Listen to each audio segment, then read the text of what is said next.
ये कहानी एक ऐसे सैनिक की है जो विषाद के युद्ध के लिए गया था। युद्ध समाप्त होने के बाद जब उसके घर लौटने की बारी आई तो उसने अपने माता पिता को सैन फ्रांसिस्को से फ़ोन किया। माँ और पिताजी, मैं घर आ रहा हूँ, लेकिन घर आने से पहले मुझे आपसे एक बात पूछनी है। मेरा एक दोस्त है जिसे मैं अपने साथ घर लाना चाहता हूँ, क्या मैं उसे ला सकता हूँ? बिल्कुल बेटा, ये भी कोई पूछने वाली बात है। हमें तुम्हारे दोस्त से मिलकर बहुत खुशी होगी, माता पिता ने जवाब दिया। लेकिन पहले एक बात आप लोग जान ले, सैनिक बोलता गया, युद्ध से वह बहुत बुरी तरह घायल हो गया है। उसने एक बारूदी सुरंग पर पैर रख दिया था और उसमें उसने अपना एक हाथ और एक पाँव गंवा दिया है।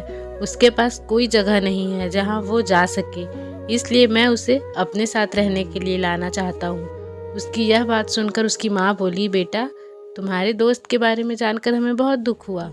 हो सकता है हम उसके रहने के लिए कोई जगह तलाश कर ले। हम उसके नहीं माँ, मैं चाहता हूँ कि वो हमारे साथ रहे।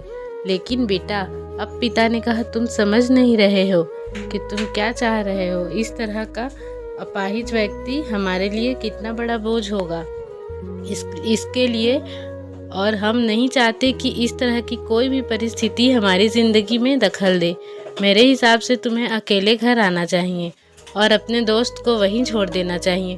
वह अपनी ज़िंदगी जीने के लिए कोई ना कोई रास्ता निकाल ही लेगा।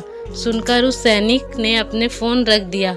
कुछ दिन बाद उसके माता पिता को सैन फ्रांसिस्को पुलिस से एक और संदेश मिला, जिसमें उन्हें बताया गया कि उनके बेटे की एक बिल्डिंग से गिरकर मौत हो गई है।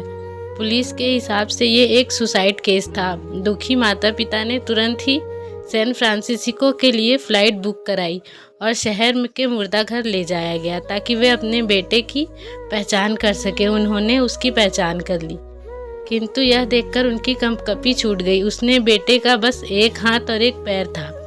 दोस्तों, इस कहानी में जो माता पिता हैं वे हमसे बहुत से लोगों की तरह हैं जो आपकी अपनी सुविधा को सबसे अधिक महत्व देते हैं। वे उन लोग से प्यार करना या रहना या बिताना चाहते हैं जो दिखने में अच्छे हैं, स्वस्थ हैं, या फिर जिनके साथ रहकर उन्हें मज़ा आता है।